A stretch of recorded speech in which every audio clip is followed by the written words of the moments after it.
สบายดีพ่อแม่พี่น้อง FC เบิร์ดสุขูสุขคนพี่หน่อยวันนี้นอนบ้านเราไต่ก็ได้เข้าป่าเข้าดงอีกแล้วพี่หน่อยพี่แหละออกห้าพื้นพี่หน่อยพี่ตอนนี้ก็ได้กระตัดมาได้ซ้ำนี่ทับซ้ำแล้วก็เทิงรถไทยพี่หน่อยมาคนเดียวพี่หน่อยมื้อนี้ก็จำเป็นแหละพี่หน่อยเฮามีครอบมีครัวสิให้ผู้อื่นมาเฮ็ดให้มาให้พ่อให้แม่มาเฮ็ดแทนก็บ่ได้พี่หน่อยก็จำเป็นเฮาต้องบุกบืนโดยตนเองพี่หน่อยสู่ซนพี่หน่อยจำเป็นพี่หน่อยคันว่าสิบ่หาฟืนพี่หน่อยถ้าเงินซื้อทานกับบ่มีบ่ไหวพี่หน่อยเพราะว่าทานกับแพงพี่หน่อยเดี๋ยวนี้ก็ทางนี้ก็สอบหนึ่ง30,000 35,000ถามสอบไหมก็จำเป็นจึงได้ออกแห้งเพื่อแห้งเจ้าของออกหาพื้นอยู่ตามป่าตามดงพี่หน่อยก็ตอนนี้ก็หาบอนแคมอันนี้ทางพี่หน่อยอยู่บอนเขาดุดหน้าเขาสิบุกเบิก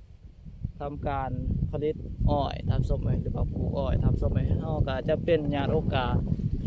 ถือโอกาสนี้พี่หน่อยที่เข้าดุดใหม่ที่ทำส้มไหมเฮาจึงได้มา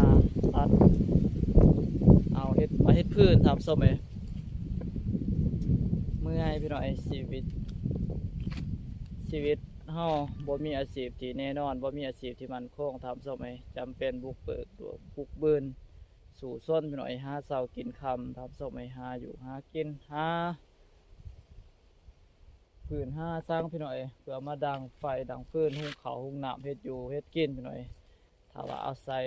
ไฟฟ้าก็บ่ไหวพี่หน่อยเพราะว่ามันแพงคือซุมื้อนี้ก็สิหาเงินนำมาใส่แต่ละมื้อก็ยังบ่ทันพี่หน่อยจำเป็นต้องได้บุกปืนสู่ซนโดยตัวเองคือแนวนี้แหละทำส้มไหมหาแน่พี่หน่อยหาแน่เฮ็ดแน่พี่หน่อยได้มาซ้ำนี่ทำส้มไหมก็รอดลมรอดตายพี่หน่อย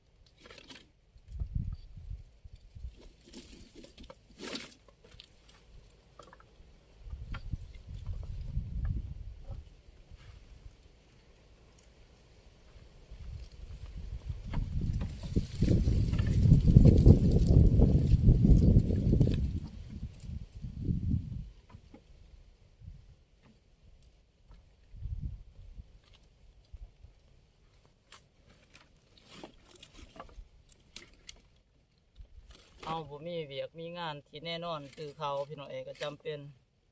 อันใดพอเฮ็ดได้เฮ็ดเองเฮ็ดหาเองพี่น้องช่วงนี้หน่วยบาลาไต่ก็พอได้หาเงินหาคำพี่น้องบ่มีเวียกมีงานอะไรพี่น้องเนื่องจากว่าเฮาเฮ็ดยังก็บ่มีอาชีพที่มันคงคือคนอื่นทำสมเป็นได้แต่กรรมกรนี่แหละพี่น้องแต่ว่าช่วงนี้ก็กรรมกรก็บ่ค่อยมีคนต้องการพี่น้องเพราะว่าเวียกการน้อยกว่าคนพี่น้องเดี๋ยวนี้คนหลายบางงานทำสม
ก็หาฟืนหาอันนี้มาดังก็มาอยู่ใกล้พี่น้อย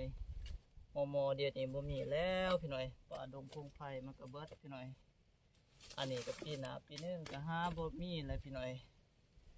ทางนี้เขาเจ้ากระดุดตามหน้าของเขาเจ้าทีหรือว่าดินของเขาเจ้าที่ใดเป็นดินเป่าว่างเป่าแปลนพี่น้อย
พี่น้อย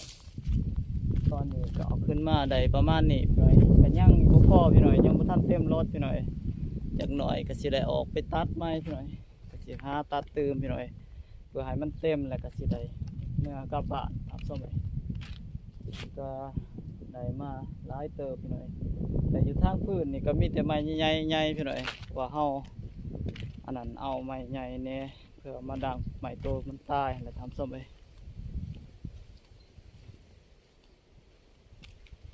สิหาเลาะบอนตัดก่อนพี่หน่อยโอ้โหว่าสิมีหรือบ่หาเบิ่งก่อนสมัย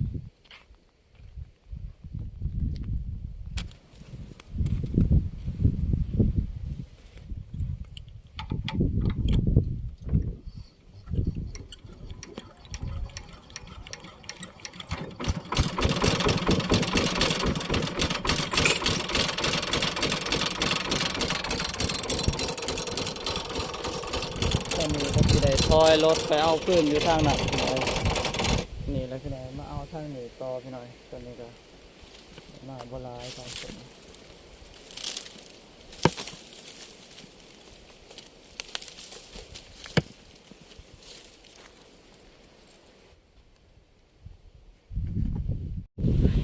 พี่น้อยตอนนี้ก็ได้มาประมาณนี้พี่น้อย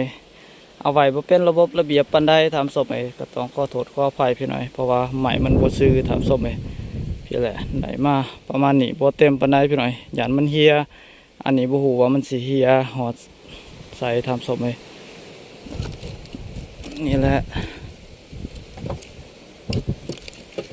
ซีเมนต์จะเหียน้ำเลยพี่น้อยขี้น้ำเหียน้ำตามเบิ่งแนวนี้เอาไว้บ่เป็นระบบระเบียบปานใดพี่น้อยเพราะว่าไม้มันอยู่พื้นมันบ่ซื่อทำศพเฮ็ดให้เฮาเมียนไม้ก็บ่จบบ่งามทำศพมาประมาณนี้พี่น้อยบ่ฮู้ว่าสิขึ้นได้หรือบ่บนขอทำศพพี่น้อยตอนนี้ก็ถือว่าฮอดสถานที่ฮอดบอนเอาไว้พี่น้อยก็สิได้มากองป้าไว้บนนี้ก่อนพี่น้อยพี่แหละบ่ฮู้ว่ามันเหียเนี่ยบ่จักพี่น้อยตามทางพี่น้อยตามเบิ่งนี่เหียแน่และตามเบิ่งนี่